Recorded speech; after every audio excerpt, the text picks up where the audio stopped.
this is Pete Moore, Mart TV, and this is German sports guns. Rather nice reproduction of the classic and iconic submachine gun from World War II, the MP40, made by the Germans. And just to correct you before you get too excited, this is not a Schmeiser. A Schmeiser is something completely different.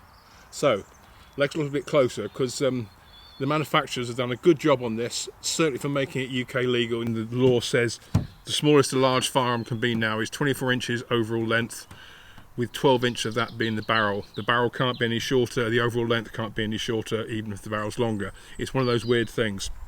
So what they've done, and it looks just a little bit different if you know your MP40s,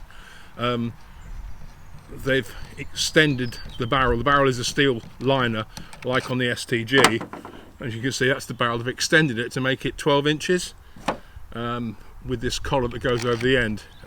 It looks a little bit weird, but given the option of having to have just a massively long barrel, which look really stupid, I can certainly live with this. Obviously, the gun has a folding stock, folds out, and the length of pull, as you can see, is very, very short indeed, and the butt's a little bit wobbly. But you know, we can't expect too much. You know, this is no high precision rimfire bolt gun or even a high precision semi. It's a functioning fun gun.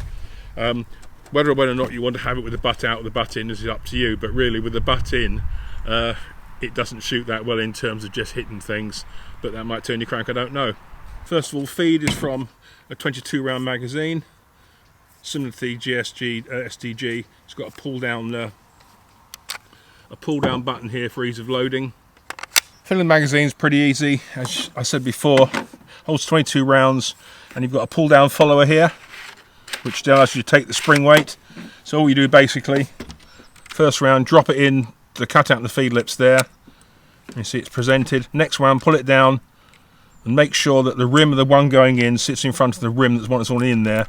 That way you'll have 100% reliability feed. If it jumps back over it, then you won't. You just keep dropping them in like that. That's 5 in there. Just keep going down till it's full, and that's it done. Simple as that.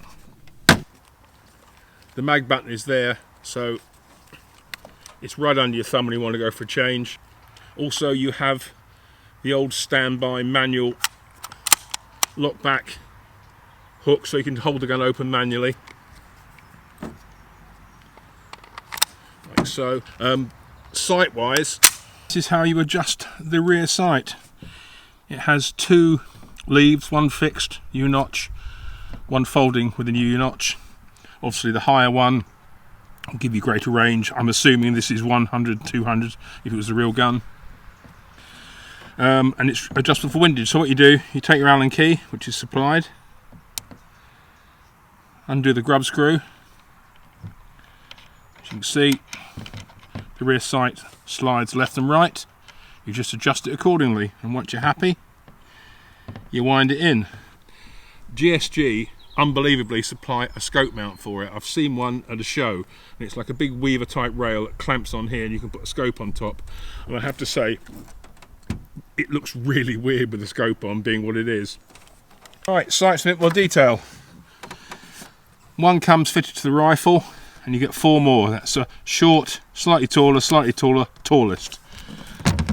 You undo this thread, pull off the barrel cover, pull out the foresight protector ring, and as you can see, the sight is kept in on a dovetail. This one's marked with 3 dots indicating there's a certain height and size. You can knock that out carefully, select whatever you need. Remember that the taller the sight, the lower the rifle will print the group, and so if it needs to go up, then you need to put a shorter sight in, but that's just nothing but trial and error. So once you've picked your sight, you put your foresight protector back on, you wind on your barrel muzzle cover, and you're ready to go. And that's sight's easy as that. Stripping, cock the rifle so the hammer is back, and set the safety, which I have done. Take the Allen screw from the box, is the largest of the 3 they supply. Little grub screw in there. If you watch as I unwind this, the top bit will jump forward because the grub screw is holding it under a slight spring tension. If you watch, it'll click in a minute, like so. That's the lower. We can see the cocked hammer here. Put that to one side. We turn on its side, pull the bolt back to here, unscrew the cocking handle, and pull the bolt all the way out. As you can see, this is a similar drop-in semi-auto unit to the STG-44, and it's also very similar to the generic AR-15 drop-in rimfire unit, which means it's easy to strip down, easy to clean, and that's the beauty of it. So you've got your barrel and receiver, cocking handle, working parts, and lower. I always find I've turned to strip it with the butt out because the folding butt plate can get in the way. So to put it back together again, bolt goes in, there's rails, it lines up, it's a bit fiddly, there she goes like that. Move it forward until you can see the thread for the screw, cocking handle screw. Wind that in good and tight, put that back like so, you can feel the spring. You drop the gun in this position here, you put as much tension as you can on the magazine while putting the butt pad into your stomach, and so you hold the two units together. Then you wind the screw back in, and you know it's right because the screw goes in quite easily, and then it bottoms out.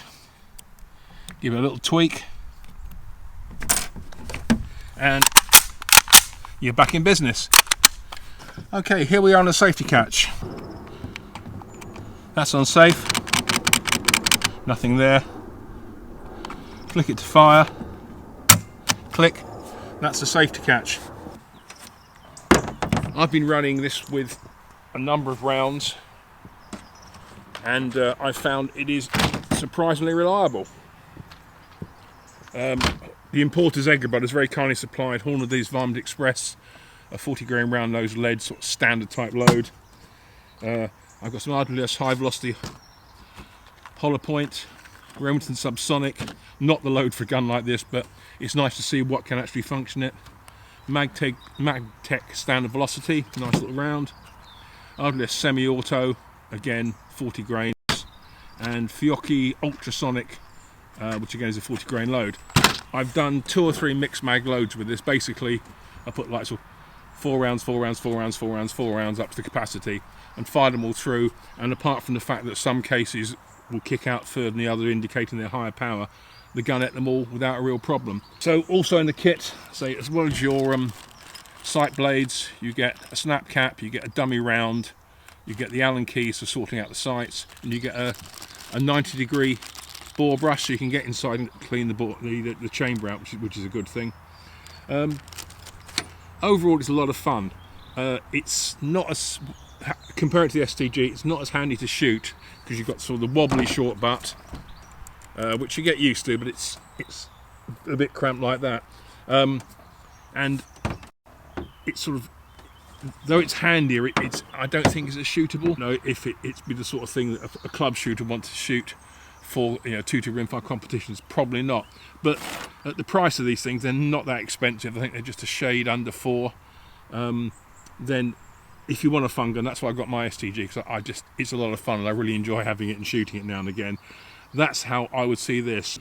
Overall, it's reliable. It's certainly different. Some people look at it and think you're a complete cowboy buying it. Other people say, yeah, good for you.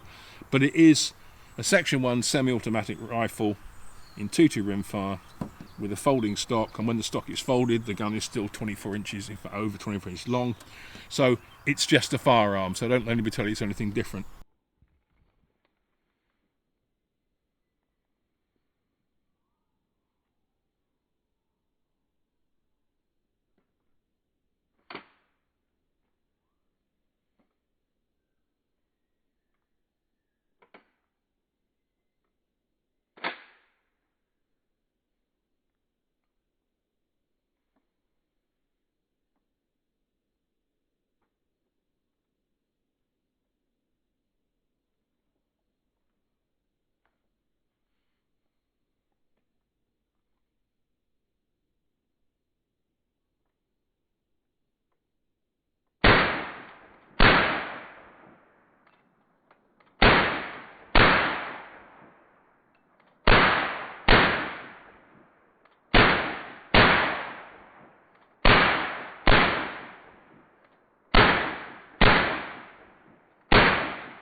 But that's it. That's the GSG MP40 submachine gun, and because I'm a sad bugger and like military firearms, I think it's really cool. So if you like what you see, comment, tell your friends, support the website, and if you want something from me, if I can get it for you, it doesn't always happen, I try, then it's pmore.shootingsports@gmail.com. So as before and as always, have fun, enjoy your shooting,